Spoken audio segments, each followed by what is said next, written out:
All right, so right now, New Balance actually has probably the two best sneaker cushioning technologies on the market. And it's crazy because one of them is extremely good, and I mentioned it in the past. The 1080V11 now has the FreshfoamX. Previously, the 1080V10 was my favorite model. Now, obviously, there's a newer version. But the FreshfoamX was amazingly good on feet, very cloud-like and very soft underfoot. But then I tried out the Fuelcell line, and I was just like, what the heck? How can they have two amazingly good sneaker cushioning technologies under one house of New Balance? It's amazing stuff. If you guys haven't tried either of these, again, you're missing out. But anyway, let's go ahead and get into the video. New Balance FreshfoamX versus Fuelcell.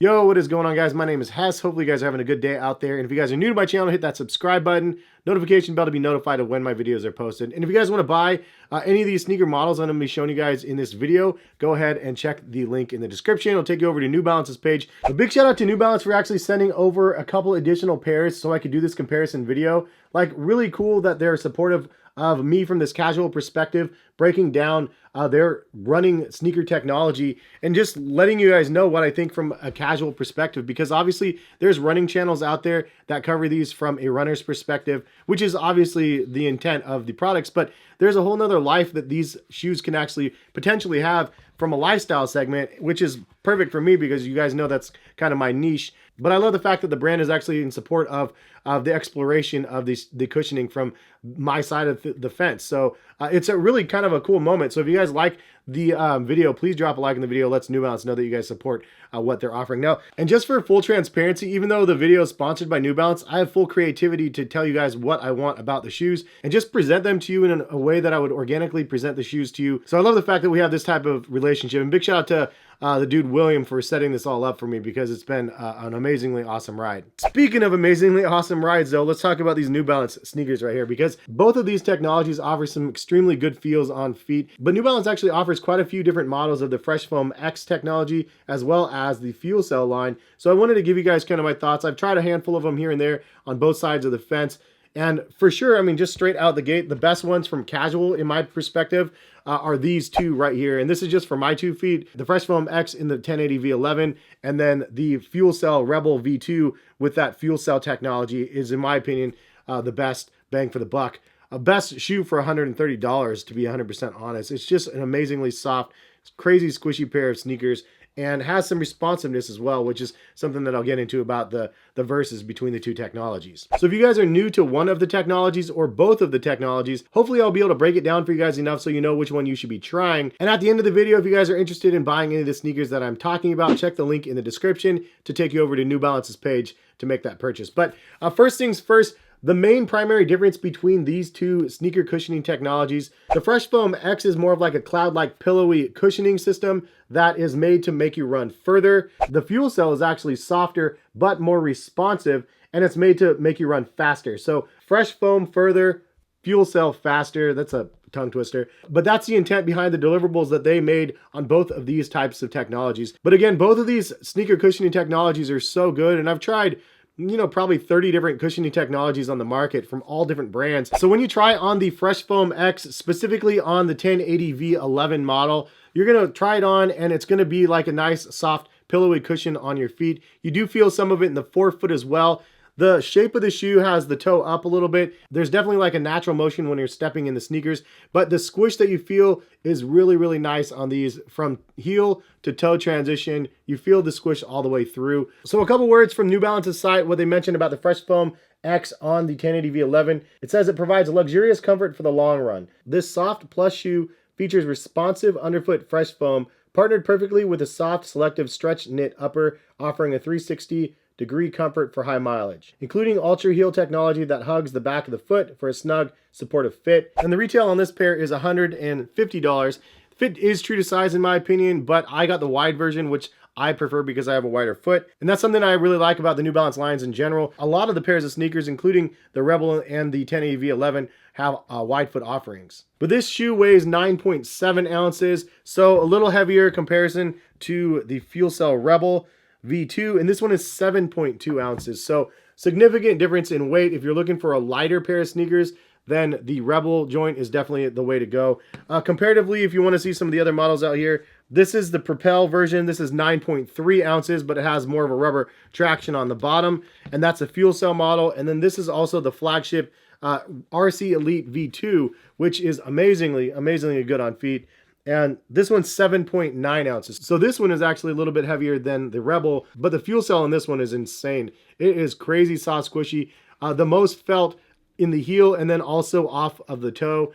The forefoot has extreme amounts of cushioning as well. This is a really good model and one I plan on reviewing separately. I've done a review from a casual perspective on the first version. This one's better than the first version. Whatever changes they did to the midsole on this is unbelievably good.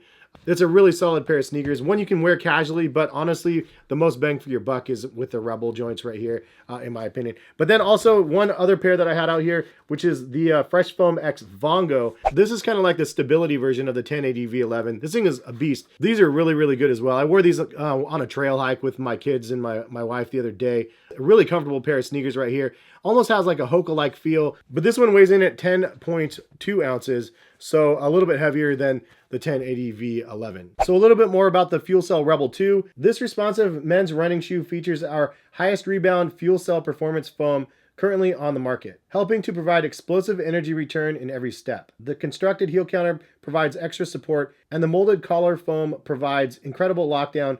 Engineered mesh in the upper is breathable for added comfort, while bold branding and coloring add style points. So as I mentioned, the Fuelcell is definitely made for like a rebound effect and like an energy return in every step. And it's crazy because it's soft, squishy, but the bounce back is definitely there. And once like I read that, I was like, okay, this makes more sense because you don't have as much of a rebound from the FreshfoamX. It feels like you're landing on a pillow, and then you're landing on a pillow, and you're landing on a pillow.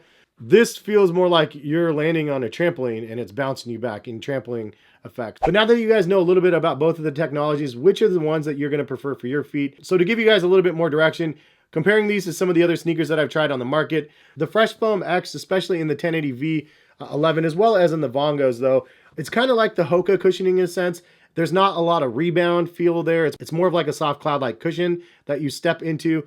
There's not like a huge bounce back or anything like that. But I personally love the feel of that on the 1080 V11. It feels like a nice recovery shoe or just a lot of cushioning there that absorb your foot, and it feels great with every single step that you take. It's something that I wear casually all the time and it feels good. The stability on the Fresh Foam is actually really good as well, and I love the fact that it's a little bit wider base on the bottom in the front and the back half. And I know that this is the wide version, but even without the wide version, they have a wider base on the bottom than say some of the other shoes out there. So I like that the forefoot and the heel are a little bit wider. So for my foot, this one is one that I prefer just because of the width. And it does have kind of a natural motion feel on feet. When I walk around on these, it just doesn't feel like I have anything extra, just nice and cushiony on the bottom. I don't know. It's really good on feet. And the upper materials are really superb as well. You can honestly wear them with or without socks. Sometimes I just throw them on and go to the mailbox and don't think twice about it. They're super comfortable and breathable. And the heel cup construction is really nice as well. Just slides on really easily. Now for the Fuelcell technology, this is a little bit more like kind of like a mix of Nike React and Nike Zoom X. This is definitely softer than Nike React, no question. I don't know if React is more responsive than this or not, but this is softer and the return, the bounce back is there. Again, feels more like a trampoline than some of the other stuff that they have in the market. And I tried on the RC Elite 2s versus these guys, the Alpha Flies. And honestly, the heel strike cushioning, even though this one's bigger than this one, it felt pretty much identical. Like closing my eyes, like just trying to do a blind test. These felt almost identical to these from the heel strike. From the forefoot, it was actually a little bit more natural feeling than these because you have just a big crazy rocker sensation with the zoom and everything on the Alphas. This, I didn't have that. It was more of a natural like rock, so it didn't feel like as obstructed. Some people may understand what I'm talking about if you've tried these shoes. It's crazy soft and squishy on feet, but when you hit that forefoot right here, it just does feel a little bit weird or just a little extra rocky because of the exaggerated shape. This has like more of a realistic motion on the step, and honestly, the forefoot cushioning, the heel cushioning is insanely good, and it's super soft and squishy. So if you enjoy that soft, squishy sensation, like this is gonna give you that a lot more than the 1080 V11s. However, it is a little bit narrower on the back section, and that's the same on the Rebels and on the Elites. and on the propels even for that matter for the third pair that I have out here. So that is the only downside, is it is a little bit more narrow on the heel of the shoe. And personally, I like a little bit wider of a stance on the back, which is part of the reason why I prefer the 1080 V11 over this one, even though this offers that crazy squishy feel that I like on the running shoes. But that's kind of a breakdown of the two, man. Both of them offer extremely good cushioning. This one offers a little bit more of a pillow-like feel underfoot. This one has a lot more responsiveness, is a little bit lighter. But link in the description if you guys are interested in buying either of these. This is $130. This is $150. Both of them offer extremely good cushioning for the price points and some of the best on the market again. Anyways, leave a comment in the comment section. Have you guys tried the 1080 V11s or the Rebels? I think that both of these, again, are just unbelievably good. Can't say it enough, man. Thank you guys for stopping by and watching. It is much appreciated. Big shout out to New Balance, again, for holding it down for the video. Have a good rest of the day, and hopefully we'll see you guys back for some more sneaker content. All right? Peace, guys.